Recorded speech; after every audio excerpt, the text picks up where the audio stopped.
Assistir a TV de perto causa miopia?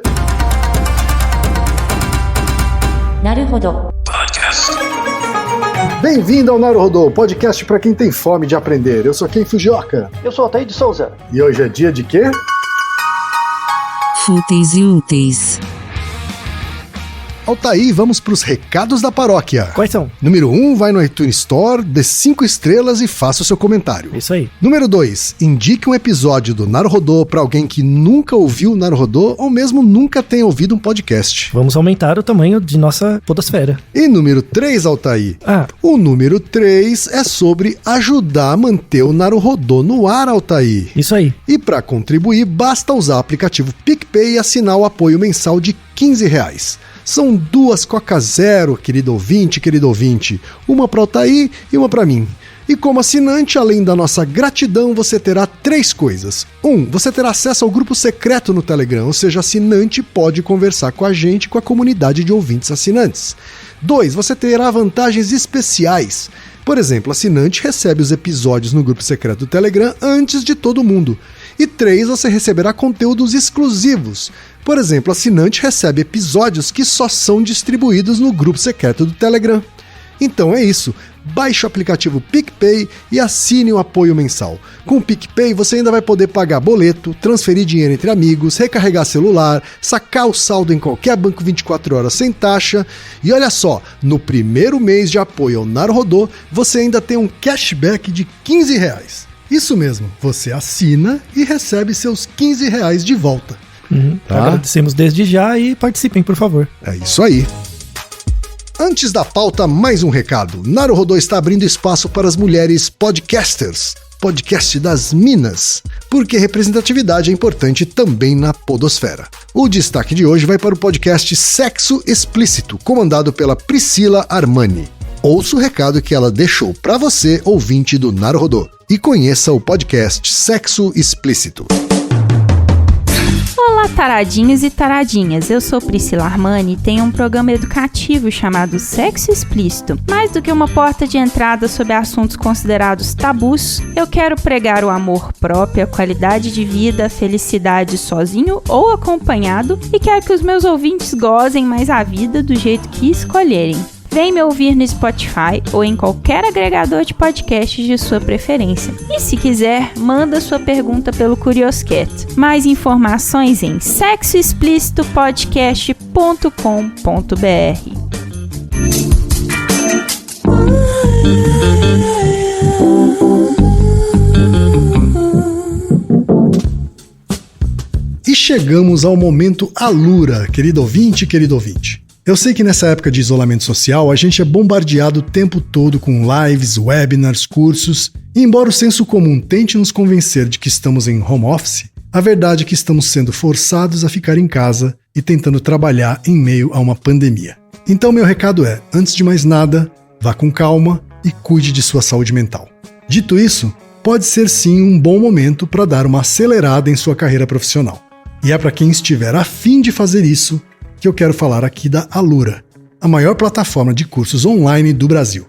Tem mobile, programação, front-end, infraestrutura de tecnologia, design, user experience, marketing digital, data science, inovação, gestão, tem para todos os gostos. E a Alura não é só uma plataforma, ela é uma instituição de ensino, ou seja, ela garante a qualidade dos cursos que são produzidos por ela mesma. E funciona de um jeito muito simples. Você tem acesso a mais de 1000 cursos com uma única assinatura.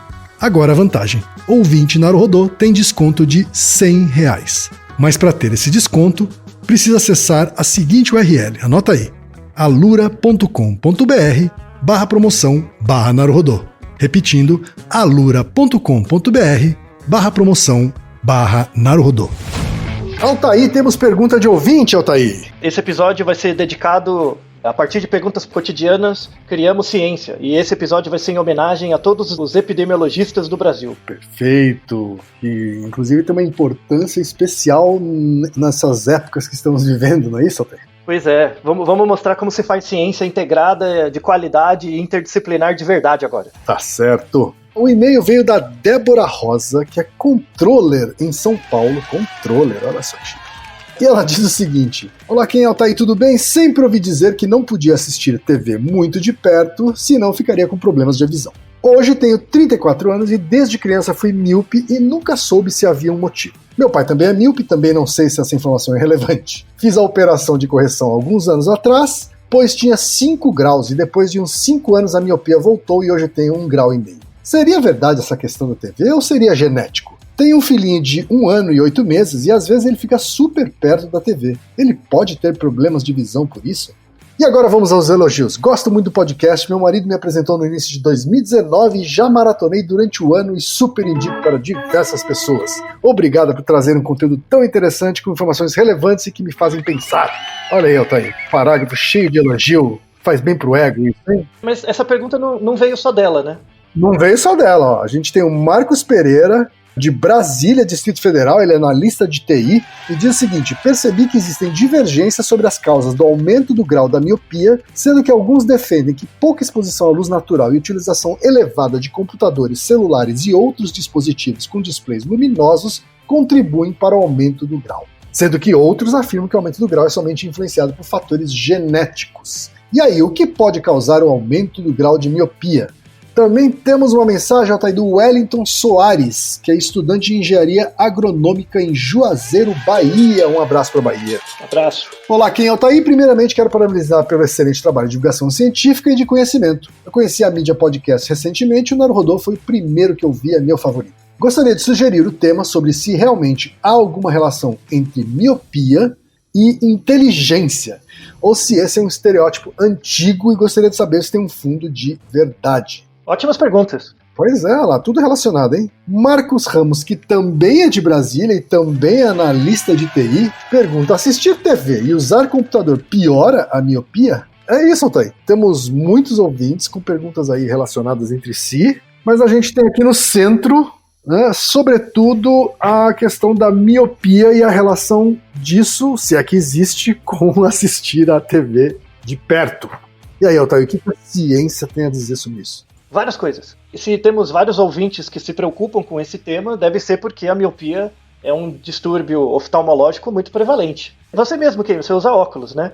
Eu uso óculos e sou míope desde criança. Desde cedo? Na minha lembrança, desde os 10 anos de idade, pelo menos, eu uso óculos. Quando você não usava óculos, te atrapalhava na aula? Como é que você descobriu? Eu acho que eu descobri porque eu comecei a ter dificuldade de ler na escola e passei a ter que ficar na frente da classe e eu odiava isso. Eu gostava de sentar no fundão, só que eu comecei a não enxergar.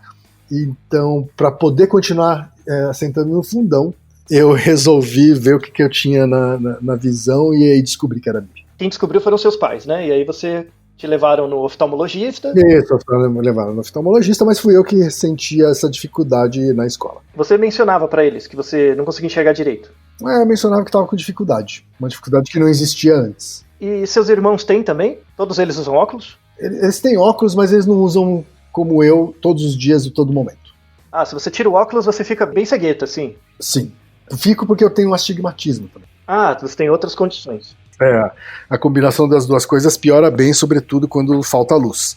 Dirigir à noite, por exemplo, é mais crítico, né? Mas, meus pais não usam óculos, a não ser agora por causa da idade, né? Então eles têm que ter um óculos para leitura, mas nunca foram míopes, e os meus irmãos, se tem miopia, é muito pouco. Eu sou o felizardo aí da família em tudo. E, aliás, você acha que isso foi um azar ou uma sorte sua? Ou você acha que primogênitos, você é primogênito, tem mais chance de ter miopia em relação aos demais irmãos? Eu não faço a menor ideia. Ah, então. Vamos trazer evidências sobre isso. Você vê que é um tema muito comum, né? Acontece com muitas pessoas. A miopia é o distúrbio ocular, assim. Na verdade, tem um nome bonito, que é a miopia, a hipermetropia e outras condições são chamados estados refrativos do olho. Estados refrativos do olho. Isso. Não são distúrbios, então? São distúrbios refrativos, né? São distúrbios da refração. Posso chamar de distúrbio? Pode. E é o mais prevalente. Muita gente tem mais de um, mas a miopia é a mais prevalente de todos. Para começar, as pessoas entram em contato com a miopia por causa de problemas de visão, eventualmente, que não enxergam ou muito de perto ou muito de longe, e aí vão no oftalmologista, né? Vão no oculista. E eu pedi para uma amiga, oftalmologista, médica, mandar um áudio comentando como, assim, uma descrição médica do que é a miopia, né, de uma forma inicial, pra gente começar o episódio a partir daqui.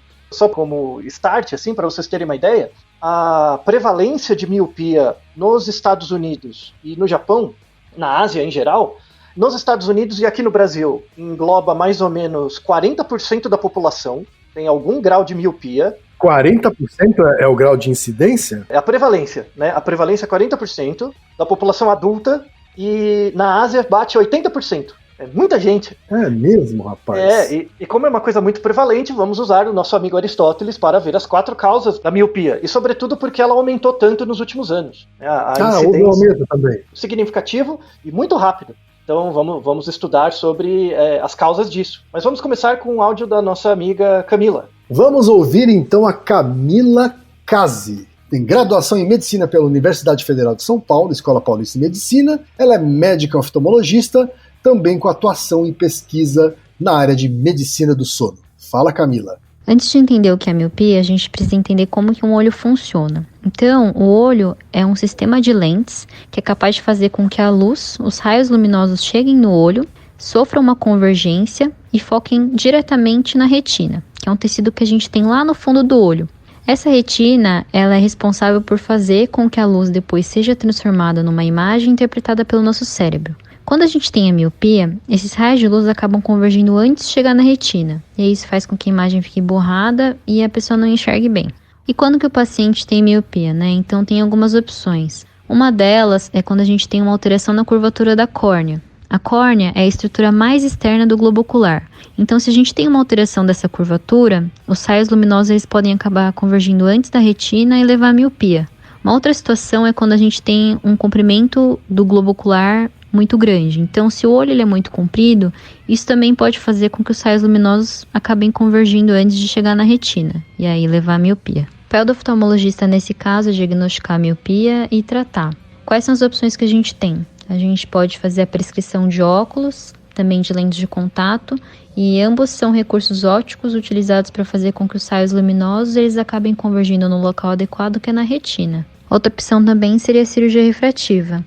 Na cirurgia refrativa, a gente altera a superfície da córnea, que altera a curvatura da córnea, e isso também permite que os raios luminosos acabem convergindo no local certo. Outra coisa que é muito importante é orientar os pais a levarem seus filhos com cerca de 6 meses a 1 ano de idade numa primeira consulta oftalmológica, para que as crianças possam ser examinadas, a gente poder diagnosticar se tem alguma doença ocular que possa prejudicar no desenvolvimento visual dela ao longo da vida, e também avaliar se tem algum erro refrativo como uma alta miopia. E aí, se for necessário, tratar para que essa criança possa enxergar bem.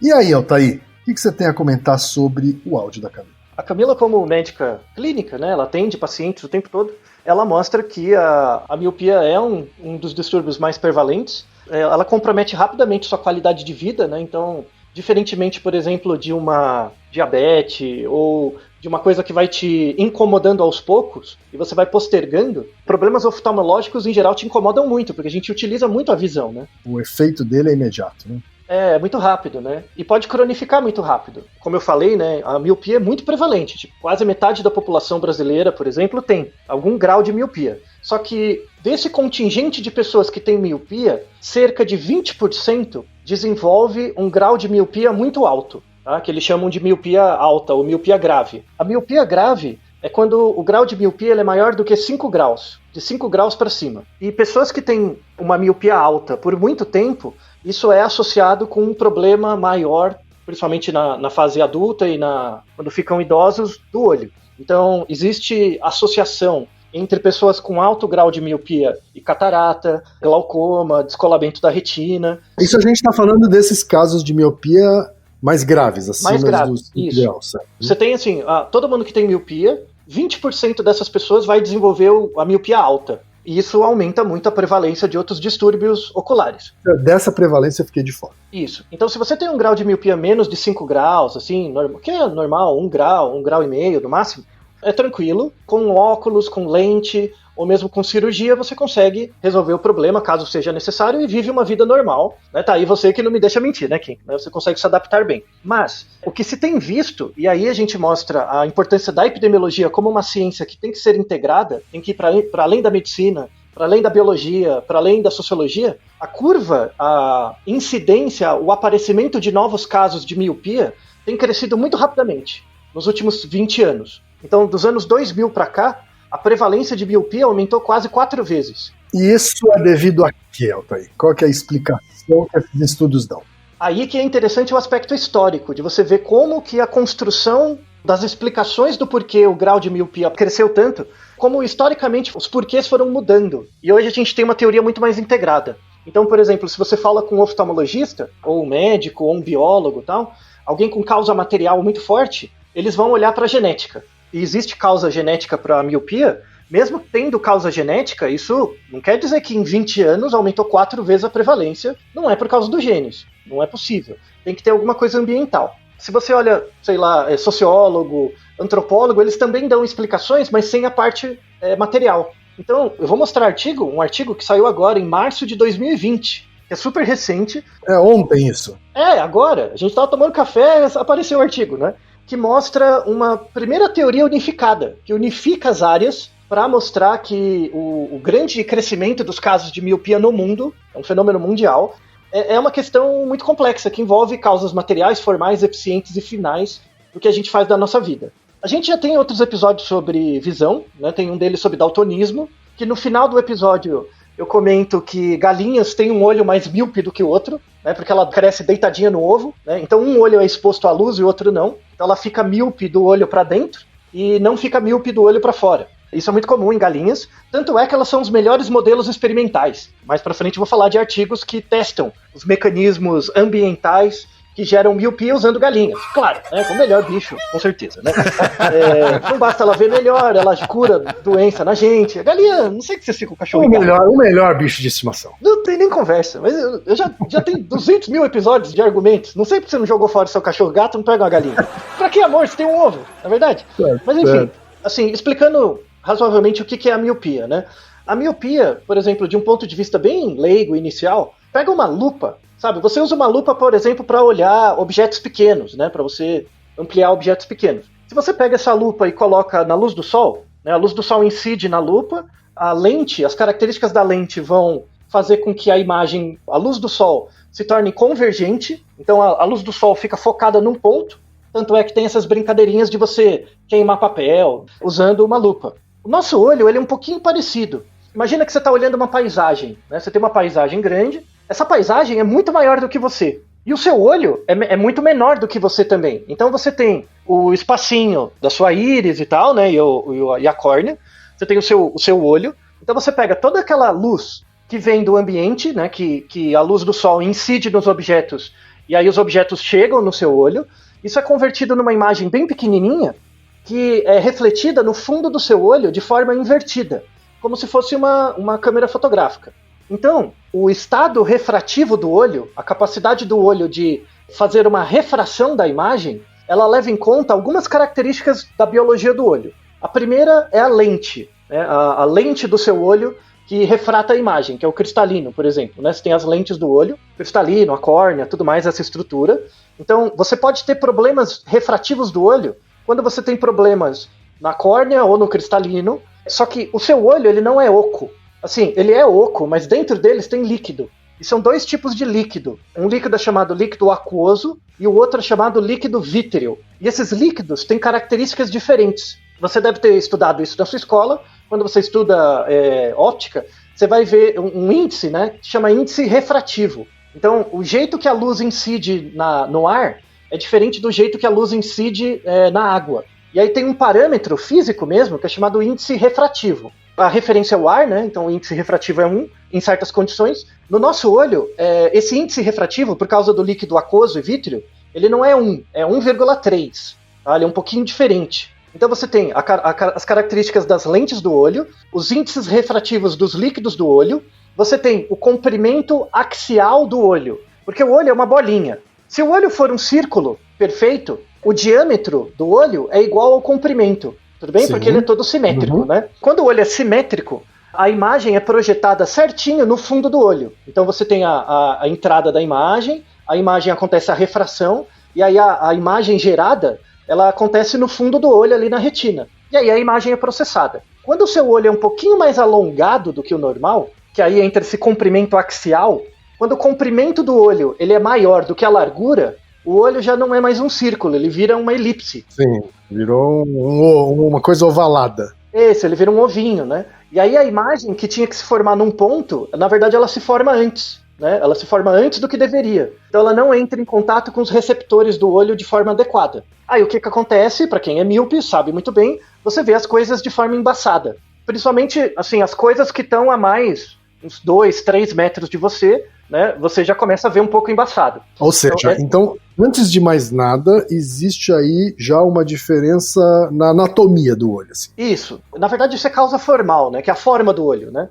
Tem 4 características que definem a qualidade do estado refrativo do olho. São as lentes do olho, o índice refrativo dos líquidos do olho, o comprimento axial do olho e a sua idade. É igual a um carro, né? O carro vai ficando velho, por melhor que ele seja, ele vai falhando, né? Então, o médico, quando ele vai avaliar, ele olha essas 4 variáveis, principalmente. Então, os problemas oculares ocorrem em um desses 4. Geralmente, a qualidade dos líquidos do olho não muda muito, a não ser que você tenha uma doença muito grave, que aí é tema para outro episódio. As lentes do olho, quando, por exemplo, o cristalino muda muito, aí você tem a catarata, que também é um outro episódio. E aí tem os seus condicionantes. Então, a idade é algo que passa, né? O que acontece. Então, o que mais gera problemas da qualidade da imagem gerada pelo olho é o comprimento axial. Então, ou o olho ele é muito alongado, aí gera a miopia, ou ele é muito apertadinho, né? Ele fica oval por outro lado. E aí você tem os principais distúrbios de visão.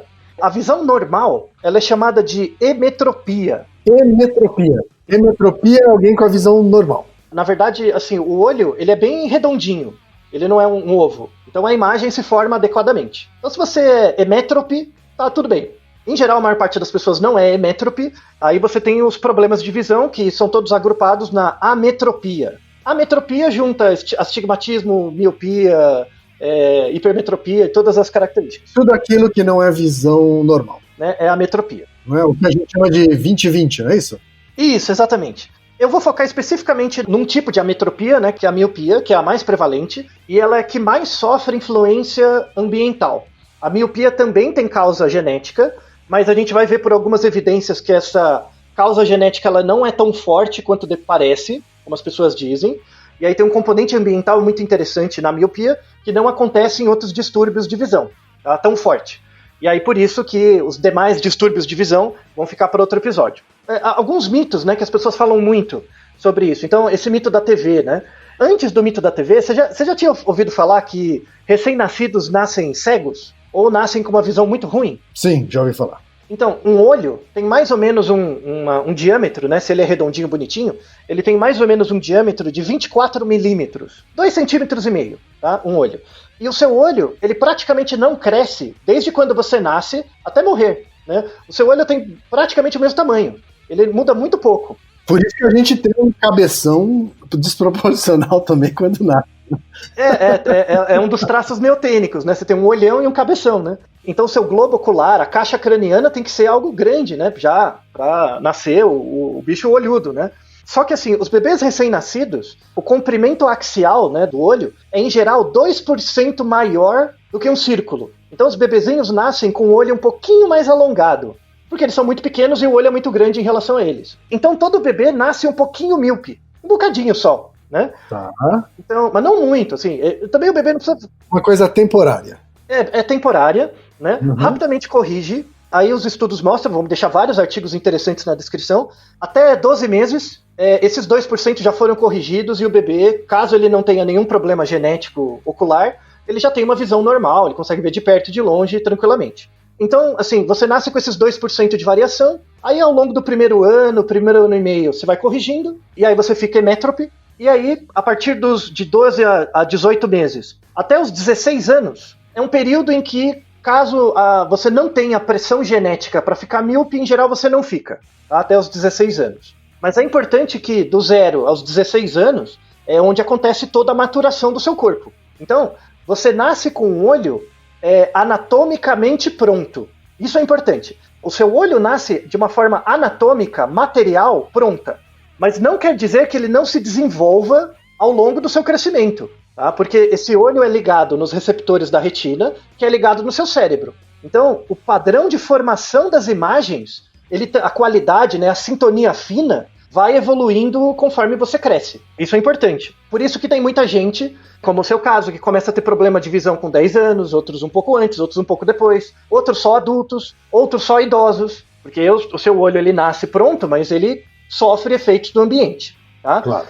Indo agora para causas materiais mesmo, né, questões genéticas. Vamos deixar na descrição 3 artigos. Isso é muito interessante. Os 3 artigos são revisões, tá? Revisões de outros artigos sobre a genética da miopia. Mas você colocou 3 artigos sobre o mesmo tema? Sim, porque eles têm épocas diferentes. Um artigo é de 2009, o outro artigo é de 2013 e o outro artigo é de 2020. Eu estou pressupondo, então, que há uma evolução aí nas descobertas. Não só na descoberta, como na prevalência. Para você ter uma ideia, todos esses 3 artigos tratam, assim, eles avaliam quais genes são relacionados com miopia, os diferentes tipos e tal, quais genes são relacionados com a miopia mais alta, com a miopia mais comum e tal. Para você ter uma ideia, o artigo de 2009, ele mostra coisa de 18 genes que são relacionados com miopia, 18, e esse artigo também mostra estudos com gêmeos. Então, como é que eu vejo o caráter genético da miopia? Pego gêmeos idênticos, né? Se um for míope, qual é a probabilidade do outro ser? E esse artigo encontra um grau de similaridade dos gêmeos em torno de 80%. Então, se um gêmeo univitelino, eles são idênticos. Se um gêmeo é míope, o outro tem 80% de chance, em média, de também ser. Esse é o artigo de 2009. E aí ele também faz um estudo, ele pega lá todas as pessoas míopes que eles recrutaram nos estudos, e veem quantas dessas pessoas têm a lista de genes que eles mediram para saber a contribuição genética para a miopia, tudo bem? Ok. O quanto da variabilidade genética é explicado só pela miopia. Esse artigo de 2009, ele diz que 80% da expressão do comportamento da miopia é explicada pelos genes. 80%? 80%, 2009. 80%, então, é o famoso de nascença. Isso, é o de nascença, veio com você, né? Certo. Beleza, né? Faz sentido, muita gente fala isso, não é? Tá no senso comum, popular, tal. Beleza. Aí fizeram outro artigo, alguns anos depois, 2013, com a mesma metodologia. Isso que é interessante, eles pegaram a mesma metodologia, atualizaram os artigos, né? Saíram mais artigos. Ou seja, altamente comparável mesmo. Isso. Aí eles encontraram mais genes, né? Ao invés de 18 genes, encontraram 50 genes, acharam mais. Caraca. Né? Uhum. 50 genes não, eles acharam 45 genes. E a contribuição da genética para a explicação do comportamento da miopia, em vez de ser 80% que era no primeiro artigo, caiu para 50%. Olha só. Ou seja, metade dos casos não tinha a ver com genes que eles estavam vendo. Com essa hereditariedade, vamos dizer. Isso. Aí, não contente, saiu o artigo em 2020 agora, hoje à tarde, né? Tal, certo. Que também fez um estudo mais aprofundado ainda. Eu nem consegui contar, passou de 100 genes, né? Achou uma centena de genes. Que estão relacionados à visão, é isso? Estão relacionados com uma daquelas 4 características. Então, você tem genes relacionados com a criação das lentes do olho, genes relacionados com o comprimento do olho, né? Com a estrutura física, genes relacionados com a criação dos líquidos do olho. É um monte. Ele foi explorando mais coisas. Então pulamos de 18 para mais de 100. Para mais de 100. E aí a contribuição dos genes para a explicação da miopia caiu para 18%. Caramba, você tá brincando. O que era 80% lá atrás virou 18% em 2020. Virou 18% agora. Só que, o que aconteceu? De 2009, 2013, 2020, você teve um aumento do número de genes candidatos, uma redução da contribuição de cada gene, né, e do pool genético para a miopia, mas você teve um aumento exponencial da prevalência. Então, a prevalência de casos de miopia foi aumentando muito. E que não estão relacionados, em mais de 80% dos casos, à hereditariedade. Isso. Então, o que parece é que em 2009, aquelas pessoas que participaram daquele estudo lá, que eu utilizei os dados, elas tinham uma base mais genética. Em 2013... tinha mais gente com miopia e também tinha mais gente que não tinha uma causa genética para ficar míope. Peraí, então, de duas uma. Ou a medição foi errada lá atrás, ou a gente tem fatores externos que estão fazendo com que esses números sejam invertidos em alguns anos. Exatamente. Não, a ideia são os fatores externos, os artigos são bons. O que você tem que pensar é o montante de pessoas. Conforme o tempo vai passando, eu vou colocando artigos mais atualizados na revisão, certo? E conforme vai tendo artigos mais atualizados, eu vou começar a notar que a prevalência de miopia vai aumentando. Ou seja, a miopia se tornou mais prevalente na população. Se tem mais pessoas, a contribuição genética se torna cada vez menor e aumenta a influência de indicadores ambientais. Entendeu o mecanismo? Entendi. Você entendeu que é complicado, né? É uma coisa complicada e aconteceu de 2009 para cá, né? Então é muito recente, muito novo. Por isso que fazer uma comparação simples também é meio perigoso, né, Antônio? Exato. Por isso que a gente vai mais fundo ainda nisso. Porque, exatamente, a gente está numa situação que, por exemplo, a gente tem uma pandemia e tal, e as pessoas pegam os fenômenos de uma forma muito simples, elas querem uma explicação besta. E não existe, é um fenômeno complexo, você tem que entender os mecanismos mesmo. Então, a miopia ajuda muito a entender isso, porque é um fenômeno que está aumentando a prevalência. Se eu sei que, por exemplo, na Ásia, 80% das pessoas têm miopia, e desses 80%, 20% vai ter alta miopia, e uma grande fração dessas pessoas vai desenvolver catarata, glaucoma e outros problemas de visão, eu tenho um problema de saúde pública que eu tenho que lidar, que é muita gente, tudo bem? Então tem o interesse dos países, dos órgãos de saúde em tentar entender isso. Então a gente viu que a causa material e formal da miopia, você viu que tem um componente ambiental que está ficando cada vez mais forte, e aí vamos ver o que os cientistas começaram a ver pelos artigos, né, pelos resultados do trabalho deles, para tentar ver esse quebra-cabeça epidemiológico, né? Aí a gente entra nas causas eficientes. Causa eficiente diz respeito ao ambiente, ao comportamento. Então, por exemplo, vamos pegar esses sensos comuns que as pessoas têm. Assistir TV piora a minha miopia, né? Telas. Vamos deixar também artigos na descrição que testam o efeito do tempo que você vê TV na miopia, não tem nenhuma relação, tá? Então você vai ficar míope independente do quanto de TV você vê ou não. Então aí vamos, tem uma outra... Calma. A gente chegou na pergunta central. Sim. Então assim, para deixar bem claro, não há nenhuma evidência de que assistir TV de perto ou assistir muita TV causa miopia, correto? Isso, não tem essa associação. Mas aí as pessoas continuaram testando coisas parecidas. Então, a TV está muito longe de mim, né? Em geral eu sento, sei lá, 1 metro, 2 da TV. Será que tela? Tipo, porque o celular fica mais perto, né? O tablet fica mais perto. Tudo bem, a TV não piora. Mas será que tela e tablet piora? Ainda a associação é muito recente, mas vamos deixar um artigo de descrição que mostra que o efeito tende ao nulo. É muito baixo. Porque assim, ver TV, usar o celular ou usar o tablet é um fenômeno ambiental. Faz sentido ser uma pergunta que merece ser testada. Porque se a genética está importando cada vez menos e tem um evento ambiental, eu vejo muita TV ou fico no celular muito tempo, vale a pena testar. Então, os artigos mostram que parece que esse efeito é baixo, tá? É bem pequeno. Aí eles foram atrás de outras causas. Uma delas é você ler e escrever. Será que pessoas que leem muito e escrevem muito têm mais miopia? Você já ouviu falar disso, né? Então, às vezes eu fico com a vista cansada, né? Fico lendo muito, ou escrevendo muito. Se você lê demais, vai acabar criando miopia. Vai piorar, ou vai ficar míope, né? Aí a gente começa a ir para alguma coisa interessante, que é o seguinte: a gente não tem evidência de TV, celular e tablet, mas começou a surgir vários artigos, vamos deixar uns artigos do JAMA na descrição, que são bem interessantes, que relacionam escolaridade com miopia. Tá? Escolaridade. Os artigos são sensacionais, porque é o seguinte: tem um artigo agora, acho que é de 2015, eles fizeram assim, pegaram vários países e viram a quantidade de tempo que as crianças passam lendo e escrevendo, né, estudando. E aí eles viram que tem uma associação, uma correlação positiva entre o número de horas de estudo e o desenvolvimento de miopia. Então, quanto mais tempo você passa lendo e escrevendo, mais cedo aparece a miopia em você. Certo. Tudo bem? Então, daí surgiu, se você pega, por exemplo, não na China inteira, né, porque a China é muito grande, mas se você pegar algumas províncias da China, a prevalência de uso de óculos bate 95%. Óculos, lentes, coisas do tipo.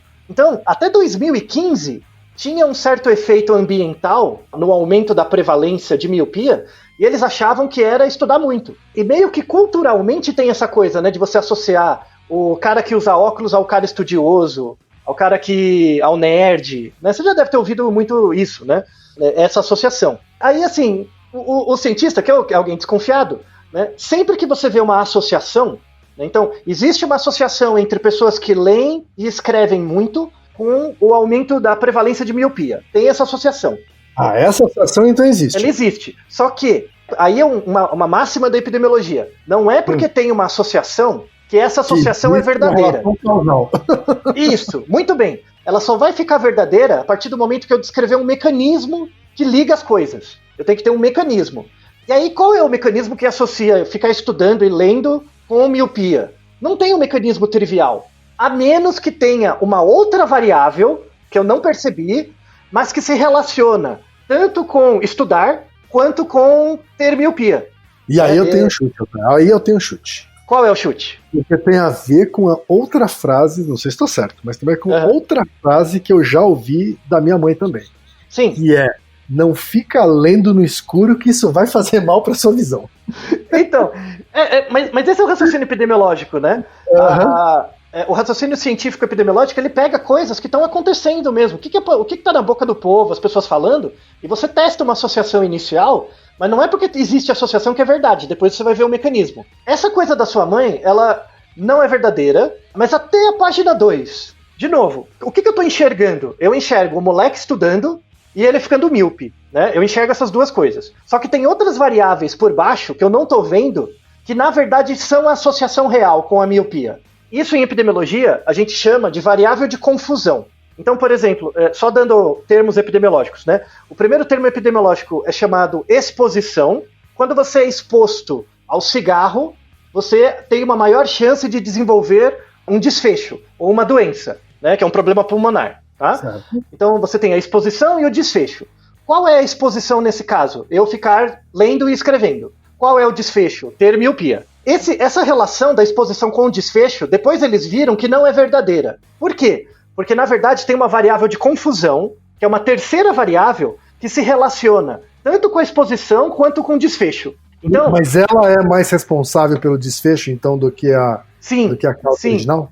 Ela que é a variável responsável, porque com ela eu consigo descrever o mecanismo. Só que aí eu tenho que criar evidências para criar essa rede, né, para achar a variável de confusão. Né? Mas deixa eu explicar meu chute. Meu chute veio porque, assim como eu enxergo uma pessoa estudando, eu enxergo também ela estudando no escuro.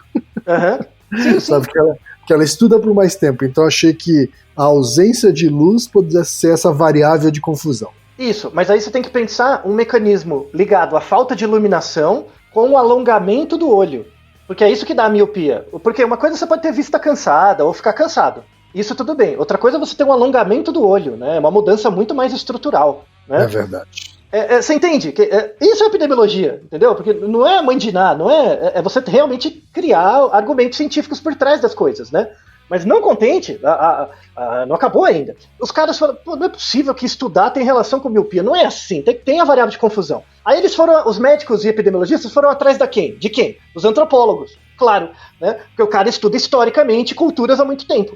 E aí tem um artigo, vamos deixar na descrição, um artigo de 1969, em que eles viram a prevalência de miopia numa comunidade inuit no Alasca.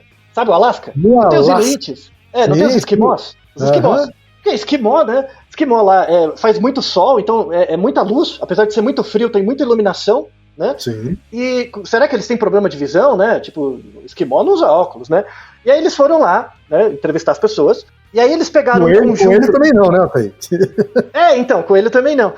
Aí eles pegaram lá uma comunidade com 131 pessoas, certo. E pegaram todas as gerações mais antigas, os avós e os pais. E viram que dessas 131 pessoas, que é a primeira geração que eles encontraram ali, somente 2 delas tinham miopia. Então a prevalência de miopia era 1,5%.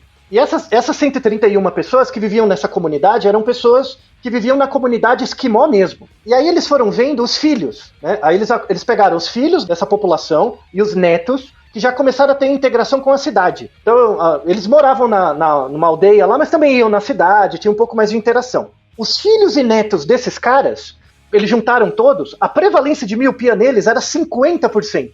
Metade dele tinha miopia. E aí eles foram ver o grau de escolaridade, e a escolaridade dos netos e filhos era muito maior, a escolaridade formal era muito maior do que dos pais e dos avós, né? Certo. Então reforçava um pouco essa questão da escolaridade. Mas aí eles continuaram batendo, mas não é possível que tenha essa coisa da escolaridade. Como assim? Você vai aprendendo matemática sem olhar longa? Parece uma coisa meio lamarquista, assim, tipo, nada a ver, né? E aí os estudos continuaram andando, e aí eles falaram, não, tem uma variável, aí eles encontraram a variável. A variável, na verdade, eles pegaram, que na verdade não é escolaridade só, tem um componente anterior que é a renda. Veja onde estamos chegando, hein? É um artigo sensacional, em que ele pegou 2 províncias da China. A China é muito grande, né?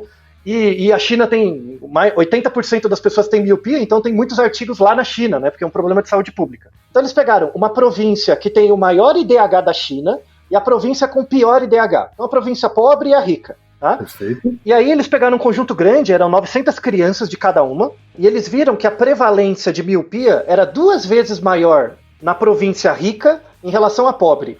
Tá? 2 vezes maior. Isso. Então você tinha 2 vezes mais crianças míopes na província rica em relação à pobre. Então você vê que já deslocou um pouco da educação para a renda. Porque renda e escolaridade têm associação. Então já estamos avançando. Aí depois disso, eles foram ver, não, então, tudo bem. Então crianças que estudam muito, passam muito tempo lendo e escrevendo, ficam muito tempo em casa. E em províncias ricas, em geral, os pais querem que os filhos, principalmente na China, né, que é muito competitiva, eu quero que os filhos estudem muito, porque eu quero que eles entrem na universidade boa. Então eles passam muitas horas estudando. Aí eles encontraram a variável que era o fator de confusão verdadeiro. O grau de exposição à luz do sol. Luz do sol. Quer dizer, quanto mais exposição à luz do sol, menor o índice de miopia. Exato. E as pessoas da província mais pobre eram mais expostas à luz do sol porque ficavam menos em casa. Isso, né? Porque tinham que trabalhar, né? Não tinha tanto tempo para estudar, ia trabalhar, ia ajudar a família, e aí via a luz do sol, não ficava 16 horas por dia enfurnado lendo. Então o problema não é ficar estudando, o problema é a luz. Mas, fantástico, hein? Aí tem um outro artigo, deixamos na descrição também, que é um artigo australiano, muito bom, que sacada bacana. Eles fizeram o seguinte, eles pegaram Sydney, a Austrália, quem mora na Austrália sabe, tem muita imigração chinesa, né, porque é perto e tal, então tem muito chinês lá. Em Singapura também tem muito chinês. Então eles fizeram assim, eles pegaram 2 conjuntos de crianças de 6 a 7 anos, um conjunto de crianças vive em Sydney e o outro vive em Singapura. E os 2 grupos têm as mesmas características. São filhos de pais chineses, têm mais ou menos a mesma renda. Então, como a comunidade chinesa lá é muito grande, eles fizeram 2 grupos bem controladinhos. Só que um vive em Sydney e outro em Singapura. Aí eles pegaram os pais dessas crianças. A prevalência de miopia nos pais era a mesma. Então, os pais chineses que viviam em Sydney, 70% deles tinha miopia, e os pais chineses que viviam em Singapura, 70% deles tinha miopia. Beleza, tá? Só que quando eles foram olhar os filhos, então, os pais têm 70% de miopia. Os filhos desses pais que moram em Singapura, 30% das crianças tinham miopia, entre 6 e 7 anos. Quando eu olho em Sydney, 3% dos filhos tinham miopia. Era 10 vezes menor, tá? A prevalência de miopia. E aí eles começaram a ver outras variáveis. Eles viram quem estuda mais, né? Quem passa mais horas por dia estudando. Quem você acha que passa mais horas por dia estudando? As crianças de Singapura ou de Sydney? De Singapura, obviamente. Então, não é verdade, é a de Sydney. É mesmo? São as de Sydney que passam mais tempo estudando. Sim, elas passavam mais tempo estudando. Só que aí pegaram a variável verdadeira. Em ambiente fechado? Em ambiente fechado. Então, aí eles pegaram a variável verdadeira. Qual é a variável verdadeira? O verdadeiro fator de confusão, a exposição à luz do sol. Então eles perguntaram para a criança, independente do quanto você estuda, e aí não importa mais o quanto você estuda, quantas horas por semana você passa brincando ao ar livre? Ao ar livre. Tá, independente do quanto você estuda. Aí você pega o fator de confusão mesmo. Aí eles viram que, independente do quanto você estuda, as crianças de Sydney passavam pelo menos 13 horas por semana brincando no parque, né? Com a luz do sol e tal. Mesmo estudando mais. Mesmo estudando mais. Enquanto as crianças de Singapura passavam, pasme, 3 horas por semana brincando ao ar livre. Então um era meio ratinho de laboratório e o outro... Malditas crianças jogadoras de videogame, então é isso? Mas se você pega a realidade de Singapura, a densidade populacional é muito grande, né? Então você sai na cidade, você tem poucos espaços de recreação. Veja como a construção é bacana. Acabam virando muito mais crianças de shopping centers do que de parques abertos. Criança do Parque da Mônica, né, e de apartamento, e não criança que brinca, que se joga no mato, né? Mas veja a construção de uma pergunta epidemiológica, como é interessante, não é? Quem dera se a seriedade desse monte de economista, sei lá, programador, computeiro, que fica tentando fazer modelagem de pandemia, se eles tivessem a integração real dos fenômenos, das 4 causas, ao invés de só saber fazer conta, o quão rico é a explicação de um fenômeno. A gente sai do negócio do olho, de uma explicação de uma médica, clínica, e chega aqui e tem que brincar na rua. Mas porque a gente colocou aí outros olhares, né? Inclusive o olhar da antropologia. Exato, da sociologia, de outros campos do conhecimento. Eu falo isso. Epidemiologia não é a Bovespa. Epidemiologia é um campo do conhecimento integrado que você só consegue achar explicações assim depois de muito esforço e muito tempo. É muito lento, né? Demora.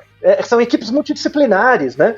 Só que agora falta a parte final. A parte final é a seguinte, então, parece que eu separei as variáveis, parece que a variável que é mais associada com esse grande aumento de miopia sem decorrência da genética é por causa da exposição ao sol, a falta de exposição, né? Só que aí vem a pergunta, mas qual é o mecanismo? Não adianta só mostrar a variável, tem que mostrar o mecanismo. E aí que eles foram atrás do mecanismo. Então, assim, o epidemiologista, ele trabalha nesse ambiente macro. Então eu pego milhares de crianças, países e tal, e vi que tem associação entre a quantidade de luz que você é exposto solar e a relação inversa com a prevalência de miopia. Eu achei isso. Só que agora o epidemiologista tem que chegar, eu não consigo testar o mecanismo. Eu não vou pegar essas 500 mil crianças que eu vi e vou ficar vendo o olho de cada uma. Não tenho como fazer isso. Aí o epidemiologista sai da salinha dele, vai lá na porta do biólogo molecular, do fisiologista, né, do cara que trabalha na causa material e formal, e leva a pergunta para eles. Fala, eu achei essa evidência aqui no todo. Será que você consegue descrever um mecanismo para mim? Aí os caras, beleza, daqui, né, vamos ver. E aí acharam, sabe quando acharam? Por isso que eu demorei para responder essa pergunta? 2020. Só esse ano acharam. Eita. Então, por isso tem que esperar, né? Sair os artigos, eu fico acompanhando. Né? Mas aí saiu, deu para fazer o episódio. E aí, vamos dar o mérito a quem merece o mérito, né? Qual é o melhor organismo para você estudar o olho? Que é mais fácil mais legal de estudar, mais bacana, dá alegria, amor para todo mundo. A galinha, né? Claro. Claro. Então, não, mas o mais legal é esse último artigo. Esse artigo, eles fizeram o seguinte, se você fizer isso com uma criança também dá, mas não faz nenhum sentido totalmente antiético. Se eu pegar um óculos com uma lente distorcida, e eu pego um pintinho e coloco uma lente no olho dele e deixo ele livre, essa lente vai meio que alterar o funcionamento do olho do organismo. Conforme ele vai se desenvolvendo com essa lente, você tem como criar miopia em outros organismos. Então, eu pego um organismo pequenininho, coloco uma lente nele e deixo ele crescer usando essa lente. O olho do organismo vai ficar alongado. Entendi. Tá? Então, o experimento é sensacional porque eles pegavam galinhas e colocavam óculos da galinha. Imagina que bonitinho os óculos. Isso afetava a anatomia do olho? Afeta a anatomia do olho conforme o desenvolvimento. Se você pega uma galinha adulta, não afeta. Claro, aí já tá formado, né? Já tá formado. Mas se você pega o pintinho e ele vai se desenvolvendo com esse óculos, ele vai ficando míope. Então eles pegaram 2 grupos de galinhas, as 2 tinham óculos. Então elas cresciam para desenvolver algum grau de miopia nos olhinhos, só que elas eram criadas livremente, só que em 2 ambientes diferentes. Um grupo cresceu sobre luz normal, né, luz solar, tipo um sítiozinho, fazer as coisinhas dela, imagina todas as galinhas de óculos. O outro grupo cresceu dentro de um lugar que tinha luz ambiente, sabe, luz fluorescente, lâmpadas, não a luz do sol. Os 2 grupos de galinhas iguais, a única coisa que eu mudei é o tipo de luz que vinha. E aí eu vi, o estudo mostra, que as galinhas que cresceram sob luz normal demoraram 60% mais tempo para desenvolver miopia em relação às galinhas que ficaram dentro do apartamento, né, do apartamento de galinha.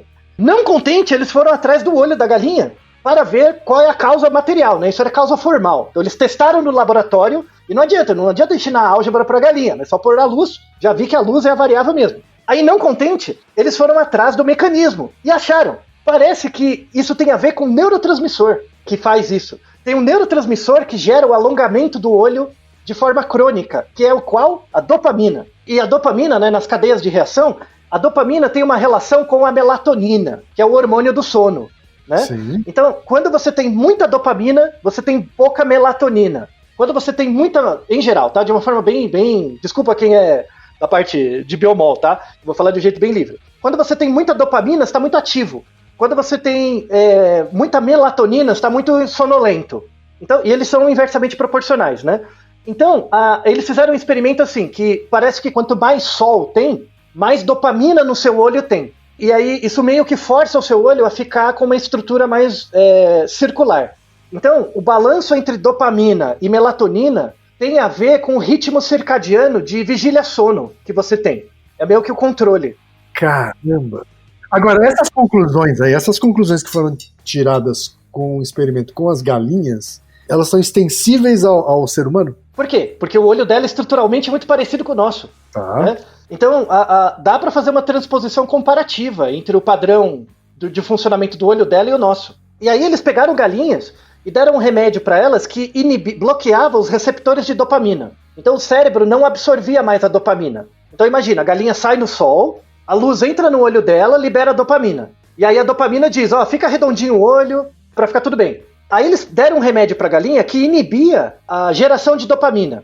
O que acontecia? A galinha saía no sol, o olho não recebia essa informação, então ele ficava míope. Então parece que a regulação está na dopamina, né, especificamente. Por exemplo, pega você, ou qualquer pessoa hoje, que fica em casa o dia inteiro, né, você no seu isolamento social, você fica em casa o dia inteiro, você nem vê a luz do sol. Deixando claro, não é porque a gente está, 2 meses em quarentena que todo mundo vai ficar míope, tá? Isso leva anos. E se você é adulto, isso não acontece mais. Sim, porque o seu olho já está todo formado. Já está formado, tudo. Mas se você for criancinha, assim, a quarentena não vai durar 10 anos também, não é assim.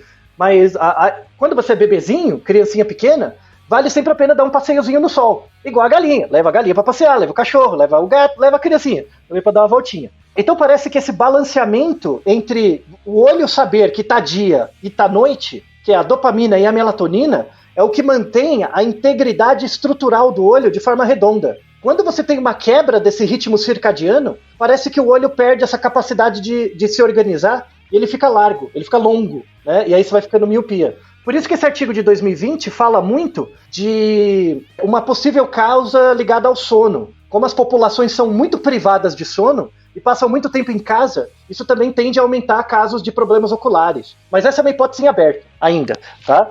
Veja que interessante, não é legal? Que viagem, Altair, que viagem, que jornada. Mas, sensacional, né? Então, para todo mundo que estiver pesquisando qualquer uma dessas coisas, converse com pessoas de outras áreas. Se você não conversar, você vai ter uma explicação totalmente estapafúrdia ou limitada dos fenômenos. Essa é a contribuição que o Naruto... Especialmente limitada, né? Porque você vai ficar só com um ponto de vista. E um ponto de vista errado, porque não contribui com o fenômeno todo, né? Então, eu espero que esse exemplo do estudo da miopia, né, como um fenômeno complexo e tal, que envolve todas as áreas, isso deve ser aplicado não só ao estudo de outras doenças, condições ou eventos, mas também à formação de toda e qualquer pessoa.